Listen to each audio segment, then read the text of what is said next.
Demetrius, how is your day going aside from answering the same questions over and over and over again for media?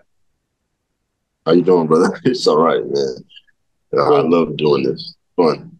well, you do an excellent job on this series, and obviously the family story is part of it. But how much prep is needed to be Big Meech for this? Man, so much prep. It was not easy. It is my father, but it was not easy. Embodying this role, learning the character and how he grew up and how he was thinking and decisions that he made being at an early age. Definitely it's a lot. And it took a minute, but we got here, and I'm comfortable now and I know what I'm doing. I'm comfortable in my choices. My father is happy, so we're all good. Yeah, and this is not your only acting credit because we've also seen you in Taurus and Euphoria and all that. But I've read that when you were studying at UNLV, you didn't plan on being an actor. So at what point did you kind of realize you were going to be an actor? When 50 first called me, I didn't know that I was going to be able to get the role because he just told me that he was moving me from my hometown to LA for acting classes, but I would have to focus in acting classes and do a good job in order to nail the audition to get the role, so it wasn't just going to be given to me, I had to earn it. So the whole process, of me being in acting classes 5 days a week, 2 times a day, was me getting ready for the audition, but I still didn't know if I was going to get the role. 50 Cent couldn't get the role. Starz had to give me the role. They had to okay me and okay the audition. So that whole process was crazy. The whole year and a half was a crazy experience, just going through the ups and downs and not knowing if I was going to get the role, not knowing if somebody else was going to play my father, not knowing anything really.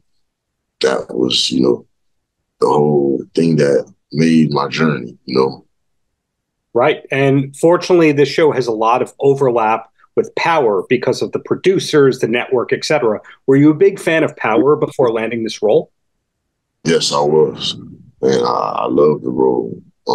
Ghost, and watching his journey, in the seasons. I was there from season 1. I was in tune, watching my TV every time it came on. So it's actually crazy being able to watch that and joining the Power Universe, hopping into my own TV show. It's great. I'm thankful. And my last question before I let you go here, people know you as Lil Meech. Now they know you as Big Meech. What's the correct way to address you when somebody sees you in public that you like and that's respectful? What's the name for you? Meech. Well, Meech, thank you for your time. Congratulations on this new season of BMF and really looking forward to what's to come from you. Thank you, sir. Appreciate you. Paltrocast. Heather, how is your day going aside from answering the same questions over and over and over again? You know what? I love talking about the show and I love talking to the fans. So it's great. Right. Well, not the first critically acclaimed, commercially successful Starz show that you've been a major part of. So congrats on that end. Thank How you. far in advance did you know that this was coming back for another season? Gosh, we were talking about season 3 during season 2. Let's put it that way. Wow. Okay. So this is one of those shows where everything is really storyboarded in advance, that the characters are really developed. Well, no, I think me and Randy, the creator, having more of a sense that this was something really special, and we're always looking ahead. So, but you don't get to break the season until you get paid to break the season. I've never heard it said that way before. Break the season, meaning write it out, outline it, etc. Yeah. So we come into the room and we just start pitching. We really blue sky it. And then we really talk about, we pick a theme. The theme for season 3 was reinvention, because all the characters are reinventing themselves. And we're always writing to that theme in every storyline. And then we talk about our character arcs. We always know where we're starting them and then where we want to take them. We always lay that out at the beginning of the season. So always have your to and your from, and we figure out the most interesting way to get there. Well, something very distinct about BMF and also Power is the usage of multi-talented people. Meaning, it's my theory that the Power cast has more EGOT potential cast members than any other show. And BMF kind of continues that trend where you see multi-platinum recording artists and people who can do ballet, etc. Yeah. When you were casting for this show, do you have that on the resume of what are all the things you do? Do you speak Portuguese? Can you cook? You know, we're always trying to make it more meaningful with the casting, right? So 2 Chainz and Big Meech are friends. So that was meaningful because he was there during the time period. And, you know, at Video Village, he's sitting there and he's reminiscing about old times. That's what was exciting. I think finding people and not having them play themselves too. The new faces that we have this year, no one's playing an artist, right? They get to play something different. And I think that always helps elevate a show also. Right. So is casting one of the harder parts of the show because you're looking for that meaning on top of availability, salary range, and talent? I'd say casting is one of the most fun parts of the job too. And because of 50's generous spirit, you know, there's so many people in his pool that love the show. Everybody wants to do this show. Yeah, so I want to do the show too. I mean, everybody does. We have no shortage of options, which is fantastic, you know? For sure. Well, my last thing to ask you before I let you go, because you've been generous with your time here, is this is a very time-intensive show, but do you have anything else in the works, anything in development that we're allowed to know? Because you're a very creative person. Yeah. Sometimes you're under a Hollywood Reporter embargo before announcing that thing. I'm doing a reboot of Southland, which I did. I was on that show for 5 years, and, you know, 50 announced back in January 2003 that there would be BMF spinoffs, and I'll leave it at that. Wow. Okay. Starz has great content for many years to come. That's what I'm learning. So thank you again for your time, and really looking forward to Southland and everything else, Heather. Okay. Great to meet you. Thanks, Darren. Paltrocast. Christopher, Ren, a pleasure to be speaking with you both. So two-parter for both of you. We'll throw it to Ren first. Part 1, how are you? Second part, how much of Henrietta is there in you, the human being? Oh, my goodness. I'm doing well. Just celebrated a birthday this month, so feeling very good about my solar return. And for Henrietta, Henry and I are very similar in a lot of ways. One aspect that I can't believe I didn't mention was that we were both ballet dancers. We both did ballet for a very long time and then decided to quit when we were like 18. Yeah. And then go do something else. So that is one aspect that for Henry and I, in terms of doing ballet, feeling that's not exactly where we fit. That's not exactly that feels the most truthful to us. But we kind of carry that. We carry that grace and that presence that we learn in those ballet classes throughout, you know, our day-to-day lives, and how she translates that into the game, how she translates that, how she interacts with the men that are also in the game, and how she interacts with her father. Great answer. Military and ballet, the two ways they train you young, and you've got discipline, my humble opinion. Now, Christopher, can I call you Chris, or are you Christopher to everybody? Christopher is great. And then does anyone get to call you CBD? Because you've got cool initials right there. You know what? So you know about all of my CBD oil businesses around the country and the world. You know about that, right? Yeah, that's all you. They were looking like, are you serious? No. Obviously, I certainly wish that I had some participation in all the CBD products out there. But nevertheless, no, you're right. People have called me CBD in the past, yes.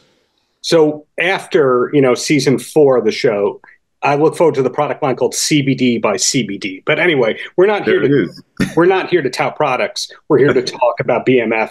And Blaze is who you play. How much of Blaze is there in you, the human being?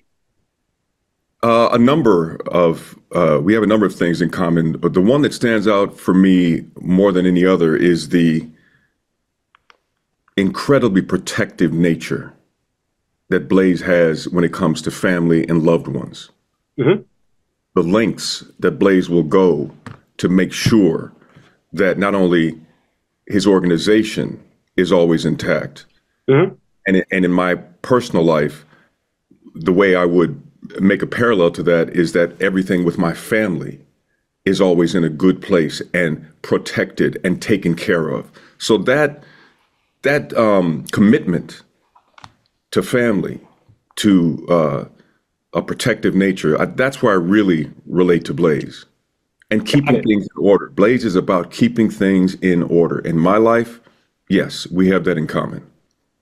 So, Ren, what I'm hearing from Christopher is that everyone kind of gets along on the BMF set. Everybody is respect-oriented, and it's the best set you've ever worked on, correct?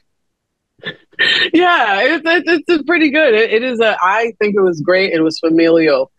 For me, my experience was it was interesting. There were some aspects for me that were very, very new, especially being a trans actor on a set, and working with pronouns, meeting other people, and introducing myself as using they them pronouns, but playing a character who's a she her. There was sometimes there's a disconnect there, but it's a learning curve, and just kind of like in BMF in this season, this is like the first time there's a character like this in this show. And for a lot of people, maybe this is the first time they're interacting with a trans actor or an actor who's not specifically in any kind of gender, category. And so I think the conversations and some of the back and forth that translates. Kelly, Morgan, a pleasure to be speaking with both of you. And the same opening question to both of you. We'll throw to Kelly first. It's not Morgan. It's not that I like Kelly more. It's just somebody has to get the first question. I'm just older. Age before beauty. I've been watching you work for decades. I watched martial law. But anyway, Kelly, how much prep was needed in this kind of detective role? Well, I, like you mentioned, martial law, I've been playing detectives for quite a long time. So for me, it wasn't as difficult. Also, because I started playing detectives like in the 90s when this character is, where this season is taking place. So for me, I've already been trained in the 90s style of being a cop. I think Morgan had to go through a little bit more training in that sense because she's so young, but young but experienced and talented. And I'll throw that same thing at you, Morgan. How much training or prep was needed to be playing a detective on this kind of a show? So I had to do a lot of training because I was always like kind of nervous this is my first detective role. And I was always kind of nervous to take on that type of role, the jargon, everything, the style of what they have to do. So I had to do research. This is based in Detroit. Had to understand, that style. It's a period piece. So understanding the times. And then we also did some fun training with like gun shooting and things like that. So I knew how to like hold and holster and just give that authenticity that was needed. So yeah, I had to put a lot of work in, but in a good way. And Kelly, as you've called out, doing that kind of stuff. You also have Mortal Kombat on your resume, doing that for multiple games right there. So you have the fighting stuff and the cop stuff. Is there a kind of role you haven't done yet that you're still hoping you'll be able to do? I have been doing this for 37 years. I have done so much. I mean, I really can't think of another kind of role that I would like to play. I feel like, what I would like to play? I would like to play retired. Like to play that role of retired. Hey, Morgan, do you have that kind of a dream role at this point in time? Do you want to play more detectives? Assuming that BMF goes for 12 more seasons, do you have that kind of role you're dreaming of?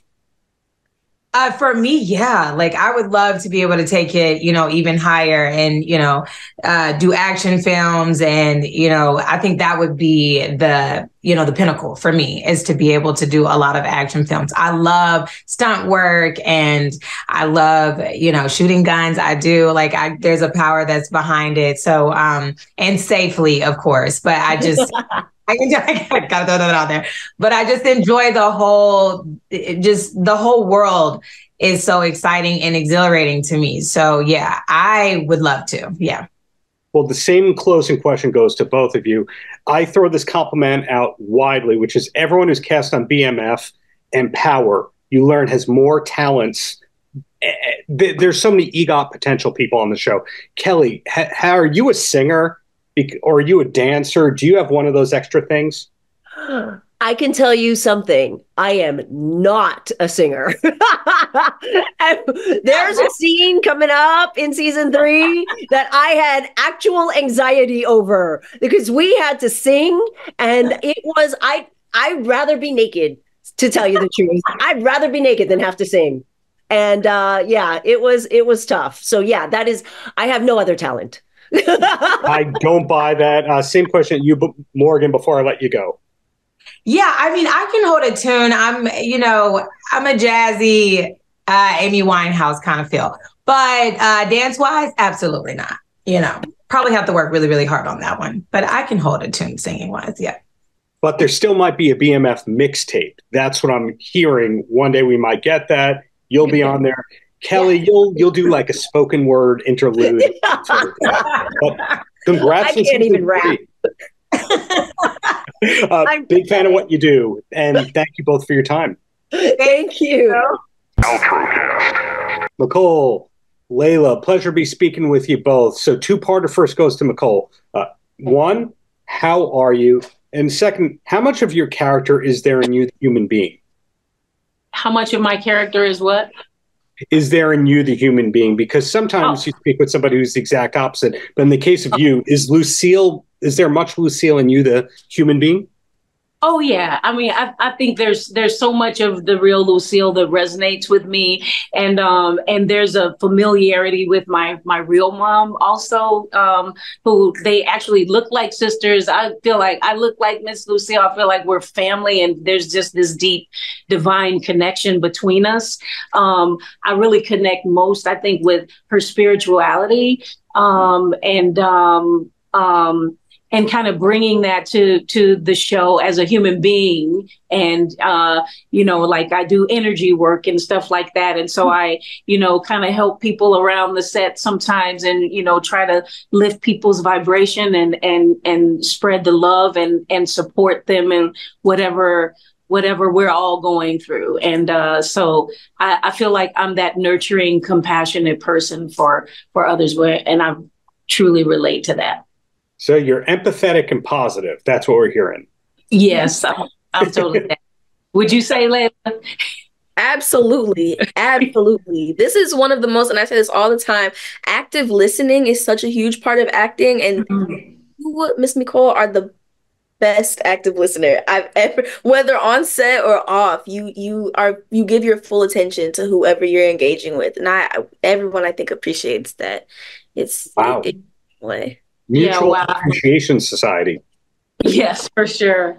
This little girl, like she's so smart. She's smart as a whip. Like, she brings her A game to set all the time. Like, to be so young, like she's such a pro at acting, and even like emotional scenes, whether she's on camera or off camera, like she gonna be crying, like, just bringing like everything to the scene, whether it's her moment or not. She's like in there 100% all the time.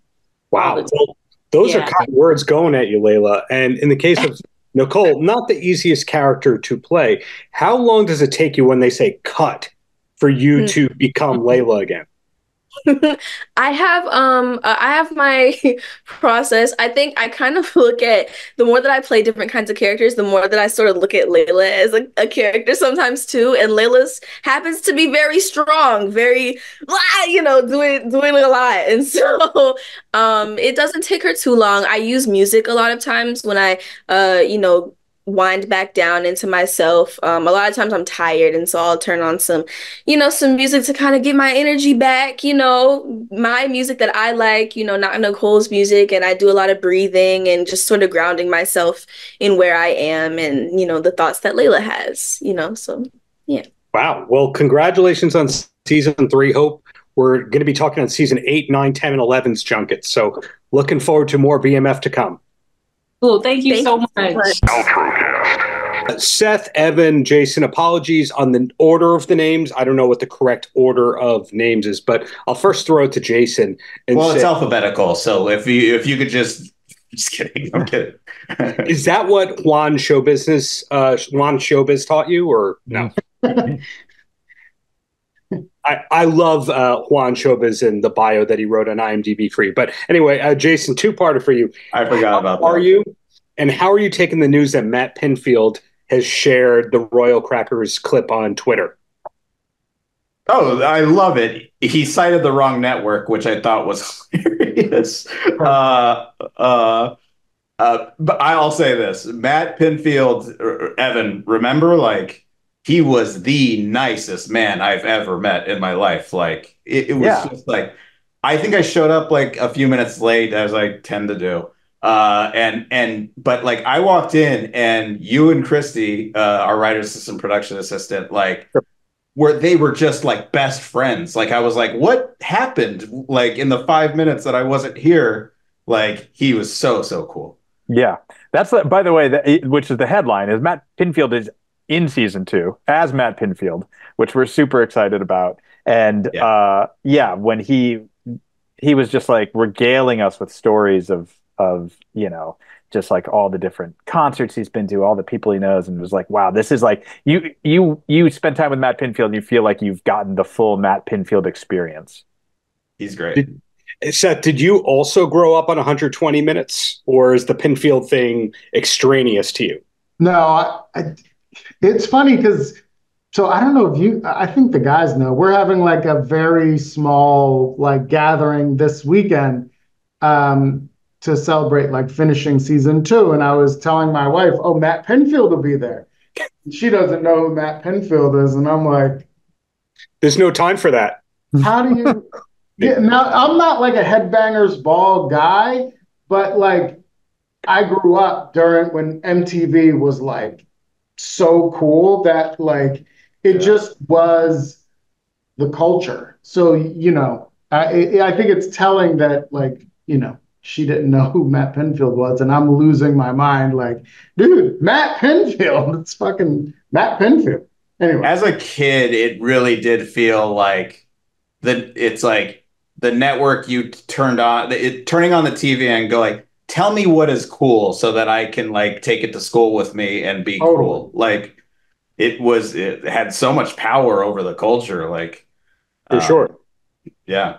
For sure. And then he went into a successful career in A&R, and the Killers wrote that song about him. But hey, this is not the Matt Pinfield interview. Mm-hmm. This is the Royal Crackers. Let's make it. I'm down to talk. Mm-hmm. Yeah. Yeah. Pinfield talk.